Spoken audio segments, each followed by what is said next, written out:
All right, we get a slew of deals the past few days, but of significance, they are really trying to ramp up their surprise announcement from yesterday regarding another AIP con, the sixth one at that.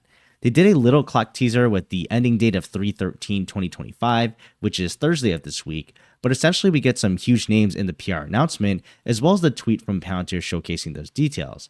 So there are some repeats actually from previous AIP cons, but also some new names here. We've got AT&T, the mega telecom giant, Heineken if you drink beer, as well as Walgreens who has recently had a deal around going private, but we all know that pharmacy retail chain, as well as fan favorite Anduril here that they've worked with time and time again, especially on the military defense side, then Archer Aviation around making vertical takeoff planes, as well as Delta Airlines, L3Harris, their major government defense partner, and Lennar, the home builder, and MSK Cancer Center.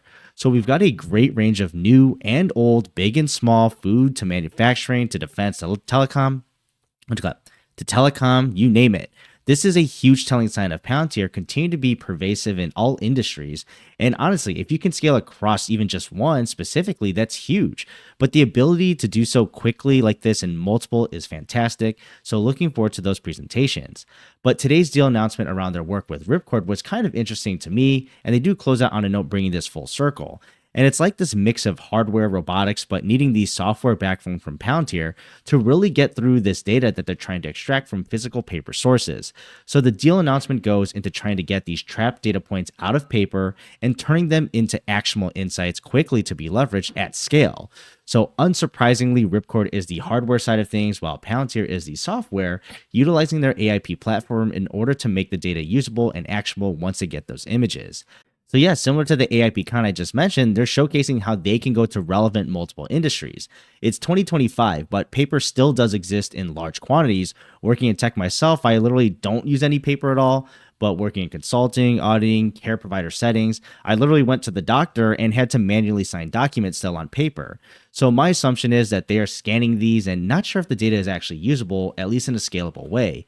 But regardless, their goal with this partnership is to unlock this in those segments, but also trying to serve the government too, considering we all know Palantir basically has all that clearance that any company could ask for, and being able to host this level of security for their partners through FedStart is a huge business in and of itself that we've discussed before. Now, according to them, there's trillions of paper records, and this continues to grow very quickly, and they estimate around 95% of these records are undigitized, essentially making them not useful, at least in a quick and scalable way. And even if humans go through this manually, we know the speed and consistency won't be very helpful, besides maybe if you're doing a very, very specific search. And regardless, the cost of trying to tackle this is not a low barrier when it comes to labor.